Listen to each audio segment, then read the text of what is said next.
नमो नमः प्यारे बच्चों। संस्कृत की कक्षा में आप सभी का हार्दिक अभिनंदन है। आज के इस वीडियो में हम अध्याय नंबर 6 है, जिसका शीर्षक है सदाचारः, उसका अध्ययन करेंगे। बच्चों, सदाचारः सद प्लस आचारः दो शब्दों से मिलकर बना है। सद का मतलब अच्छा, आचारः का मतलब आचरण, यानी अच्छा आचरण, अच्छा व्यवहार हमें करना चाहिए। तो सदाचार से भरी हुई बातें ही, नीति विषयक बातें हमें इस अध्याय में पढ़ने को मिलेंगी। तो आपको जैसे ही यह अध्याय पढ़ना है, उसके साथ साथ आपको इस अध्याय से संबंधित सारे जो बातें जो भी बताई गई हैं, नीति विषयक बातें, उन्हें अपने जीवन में भी धारण करना है, अपनी लाइफ में उनको फॉलो करना है। तो चलिए ज़्यादा देर किए बिना हम अपना वीडियो शुरू करते हैं। पहले हम इसका सस्वर उच्चारण करेंगे, उसके बाद इसका हिंदी अनुवाद करेंगे। ठीक है, तो पढ़ते हैं। यस्मिन् देशे य आचारः पारम्पर्यक्रमागतः वर्णानां सान्तरालानां स सदाचार उच्यते। श्वः कार्यम् अद्य कुर्वीत् पूर्वाह्णे चाप्राह्णिकम् न हि प्रतीक्षते मृत्युः कृतमस्य न वा कृतम्। सत्यं ब्रूयात् प्रियं ब्रूयात् न ब्रूयात् सत्यम् अप्रियम्। प्रियं च नानृतं ब्रूयात् एष धर्मः सनातनः। सर्वदा व्यवहारे स्यात् औदार्यं सत्यता तथा ऋजुता मृदुता चापि कौटिल्यं न कदाचन। श्रेष्ठं जनं गुरुं चापि मातरं पितरं तथा मनसा कर्मणा वाचा सेवेत् सततं सदा। मित्रेण कलहं कृत्वा न कदापि सुखी जनः इति ज्ञात्वा प्रयासेन तदेव परिवर्जयेत्। आइए अब हम इसका हिंदी अनुवाद करते हैं।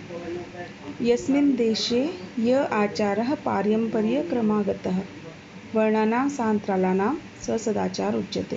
यानी यस्मिन् देशे, जिस देश में, यह आचारः जो आचरण पारम्पर्यक्रमागतः परंपराक्रम से आया हुआ है, वर्णानाम संतरालानाम वर्णों के अंतर में या कुछ समय के बाद अंतराल से स सदाचार उच्यते, उसे ही हम सदाचार कहते हैं।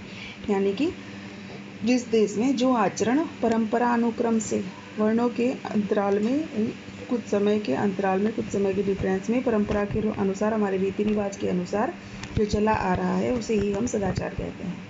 अर्थात हमारी परंपरा रीति रिवाज के हिसाब से लंबे समय से जो बातें चली आ रही हैं, उसे ही हम सदाचार कहते हैं। ठीक है।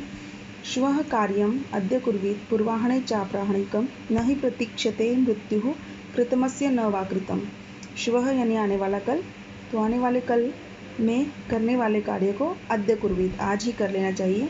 पूर्वाह्णे चाप्राह्णिकम्, और पूर्वाह्न यानी दोपहर किया जाने वाला कार्य, अपराह्णिकम दोपहर में किया जाने वाला कार्य। ठीक है, तो दोपहर में किए जाने वाले कार्य को सुबह ही कर लेना चाहिए। चाप्राह्णिकम में संधि हुई है च प्लस अपराह्णिकम। अपराह्न होता है दोपहर, पूर्वाह्न होता है सुबह।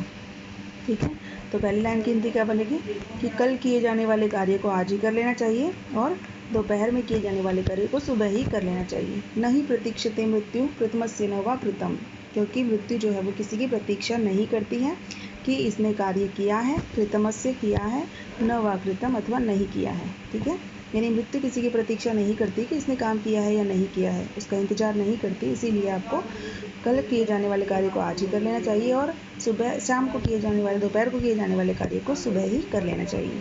नेक्स्ट है सत्यम ब्रूयात् प्रियम ब्रूयात् म ब्रूयात् सत्यम अप्रियम प्रियम च न नृतम ब्रूयात् एष धर्मः सनातनः। सत्यम ब्रूयात् यानी सच बोलना चाहिए। ब्रूयात् जो है वो विधिलिंग लकार का प्रथम पुरुष एकवचन है। ठीक है बच्चों, ब्रूयात् मतलब बोलना चाहिए, चाहिए अर्थ में हम प्रयोग करते हैं। तो सत्यम ब्रूयात् सत्य बोलना चाहिए, प्रियम ब्रूयात् प्रिय बोलना चाहिए, मीठा बोलना चाहिए जो सबको अच्छा लगे। न ब्रूयात् सत्यम अप्रियम, लेकिन कड़वा सत्य कभी भी नहीं बोलना चाहिए। प्रियम च नानृतम ब्रूयात्, और प्रिय झूठ भी कभी नहीं बोलना चाहिए। ईश धर्म सनातन, यही सदा से चला आ रहा धर्म है। यानी कि हमेशा हमेशा हमें सत्य बोलना चाहिए और प्रिय बोलना चाहिए। कड़वा सत्य भी नहीं बोलना चाहिए और प्रिय झूठ भी नहीं बोलना चाहिए। सर्वदा व्यवहारे स्यात् औदार्यम सत्यता तथा ऋजुता मृदुता चापि कौटिल्यम न कदाचनम। इसमें औदार्यम का मतलब होता है उदारता, सत्यता का मतलब सच्चाई, ऋजुता का मतलब होता है सरलता और मृदुता का मतलब होता है कोमलता। ठीक है। चापी में संधि हुई है च प्लस अपी, इसका मतलब और भी। कौटिल्यम का अर्थ होता है कुटिलता। ठीक है। कदाचन कभी भी। तो सर्वदा व्यवहारे स्यात्, हमेशा व्यवहार में होना चाहिए। क्या होना चाहिए? औदार्यम उदारता, सत्यता, ऋजुता मतलब सरलता और मृदुता मतलब कोमलता। यानी हमेशा हमें अपने व्यवहार में उदारता, सत्यता, सरलता और कोमलता रखनी चाहिए। कौटिल्यम न कदाचनम, कुटिलता कभी भी नहीं करनी चाहिए। ठीक है। बुरा व्यवहार कभी भी नहीं करना चाहिए। अगला है श्रेष्ठ जन्म गुरुम चापी मात्रम पित्रम तथा मनसा कर्मणा वाचा सेवेत सत्यम सदा। यानी श्रेष्ठ जन्म, श्रेष्ठ मनुष्य को, गुरुम गुरु को, चापी और मातरम पितरम तथा और माता और पिता को। श्रेष्ठ जन यानी प्रसिद्ध जो लोग होते हैं, महान जो लोग होते हैं, उनकी मनसा मन से, कर्मणा कर्म से, वाचा वाणी से, सेवेत सेवा करनी चाहिए। सत्यम सदा हमेशा लगातार। सत्यम का मतलब लगातार, सदा का मतलब हमेशा। ठीक है। तो हमें हमेशा अपने मन से और अपने कर्म से, मनसा कर्मणा और वाचा, इन तीनों में तृतीय विभक्ति एक वचन है। तो मन से, कर्म से और वचन से हमेशा अपने प्रसिद्ध लोग जो हैं उनकी, जो बड़े लोग हैं आदर के योग्य, गुरु की और माता पिता की हमेशा सेवा करनी चाहिए। ठीक है। लास्ट है हमारा मित्रेण कलहम कृत्वा न कदापि सुखी जनः। मित्रेण मित्र के साथ, तृतीय विभक्ति एक वचन है। मित्रेण कलहम कृत्वा मित्र के साथ झगड़ा करके न कदापि सुखी जनः, कभी कोई मनुष्य सुखी नहीं रह सकता। इति ज्ञात्वा, यह जान करके, प्रयासेन तदेव परिवर्जित, प्रयास पूर्वक या प्रयत्न पूर्वक उसे छोड़ देना चाहिए। किसे छोड़ देना चाहिए? लड़ाई झगड़े को। ठीक है। मित्र को नहीं, लड़ाई झगड़े को छोड़ देना चाहिए। यानी कि मित्र के साथ लड़ाई झगड़ा करके कभी भी कोई मनुष्य सुखी नहीं रह सकता। इसीलिए इस बात को जान करके आपको प्रयत्नपूर्वक कलह को या लड़ाई झगड़े को छोड़ देना चाहिए। ठीक है बच्चों, उम्मीद है आपको पाठ अच्छे से समझ में आ गया होगा।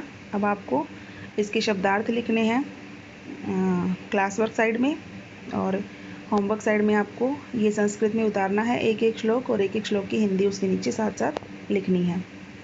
ठीक है बच्चों, धन्यवाद।